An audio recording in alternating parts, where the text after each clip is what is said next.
Here I meet the press with Senior Liberal MP Andrew Robb, and welcome to our panel, Malcolm Farr from the Daily Telegraph. Good morning, sir. And Philip Clark from Radio 2GB. Good morning, Philip. Morning, Paul. In the final week of the presidential election, the Republicans made a play for coal miners' votes in Ohio, Colorado and West Virginia. They reminded voters in those states that the Democrat had once warned coal-fired power stations could go bust as a cost is put on carbon pollution. They forgot to mention he's in favour of carbon capture. His policy is also to encourage renewable energy alternatives, a cap-and-trade system and a more ambitious target than in Australia. I've put forward a very substantial proposal to get 80% reductions in greenhouse gases by 2050. Mr. Robb, President-elect Obama has got a heavyweight climate change program. This has got to change the international equation on this issue. What will that change be? Well, this is the point. We have to wait and see what he does deliver. I mean, clearly he has put on the table that he supports the cap-and-trade scheme. We support a cap-and-trade scheme. But he has also made it crystal clear, if you look at what he said and what he's written over the last 12 months, that the only real solution to climate change is to have all of the major emitters involved. And he's really put a condition on America's leadership that China and Brazil and India all commit to some scheme. So we've got to look at how he can deliver that. They've got a recession in the US, there's millions of people going out of work.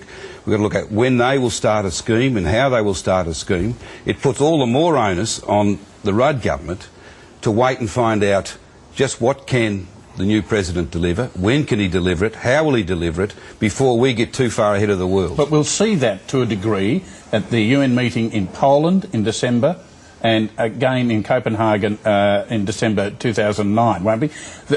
His election has got to change the dynamics of those important meetings. There's no doubt I suspect it will change the dynamic. He won't even be the president by the Poland meeting. He probably won't have an environment person in place until June, July next year, the way their system works. So, and they've got a recession, right? They're losing millions of jobs. He's got a lot of other issues.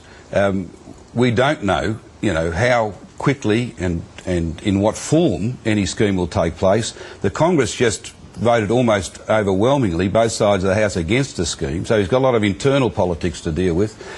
There's a lot of uncertainties, that's the point, and if our whole point has been we've got to get this scheme right, not just bring it in for crass political purposes. I mean, the Rudd government in part are prepared to cut corners to get to save the political skin of some senior ministers who are under threat from the Greens. There's no doubt about that.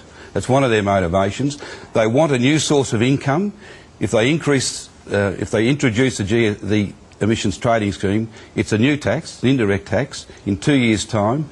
It's the equivalent of increasing the GST from 10% to 12.5% in 2010. Now, all of these things are hugely relevant, especially if the rest of the world is still years away from implementing their own scheme. Mr. Robb, there are two basic views going here, aren't there? You're either a climate change believer because you really seriously believe that this is the greatest economic threat to the planet's future, or alternatively, you believe in climate change on the balance of probabilities, given the science that it'd be a bit wiser to do something rather than nothing.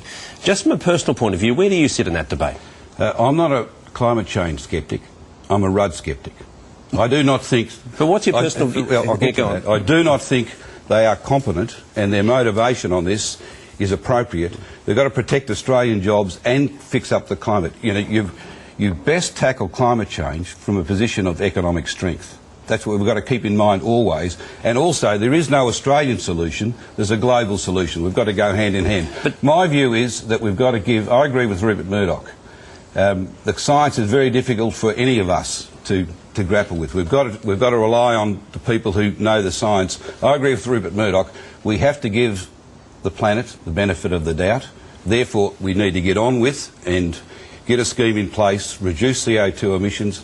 There are a lot of efficiency benefits at the same time with all of that, to preserve our resources and our energy sources. So we've just got to get on with the job, but we've got to do it in a way where we don't export Australian jobs and export emissions. And that's the trouble with getting too far ahead of the world. If we do something which exports emissions, we'll end up with more CO2 going up into the atmosphere from China and India So we'll do damage to the climate and at the same time shoot ourselves in the foot economically. Well, the mid-year update of the budget shows the global financial crisis has put a bomb under the Rudd agenda.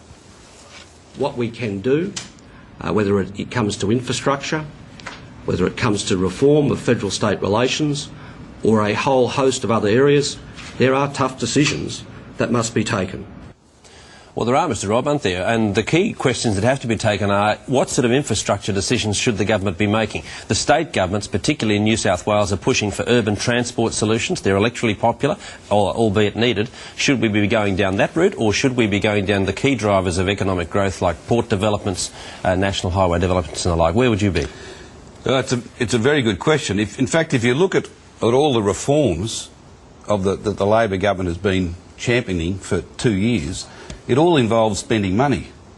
And now that they've lost $60 billion, no matter whether you take COAG, education revolution, infrastructure, even the ETS, the emissions trading, it's all a matter of spending money. Now that the money has been lost, a lot of their reforms have evaporated. So the real challenge for the Rudd government, what now are they going to do to keep the Australia strong? On the infrastructure, the only money they will have to spend on infrastructure is money that was delivered by the former government. That's all they'll have, and that really means with a lot less money than they were projecting, they've lost $60 billion, the quality of decisions needs to be paramount. We need to see real transparency in measuring whether we go ports, where do we get the biggest productivity kick from our investment, and if it's just done behind closed doors with all the best benefit cost analysis not on the table, none of the assumptions on the table, we can then greatly fear that again this money will be used as a Labor slush fund to bail out failed states. Okay, so can we say Liberal Party to Sydney commuters, walk? I mean, is that what you're saying? No, well, let me give a couple of general areas. There's not been one decision by this government in 12 months. They've been in office 12 months, not one infrastructure decision, not one, despite the fact they came into office saying they would reform infrastructure. So the people in Brisbane and Sydney and Melbourne tomorrow are in a traffic jam.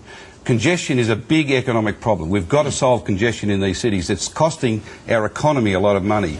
And we've got to, in other areas like Western Australia, get the raw materials out of the country. So ports and congestion are really big items. But we need to have this stuff on the table so we can make objective decisions, not politically inspired decisions behind closed doors. Andrew Robb, thank you very much for joining us this morning. Thanks, Paul. Up next, the peak welfare body, ACOS, has a new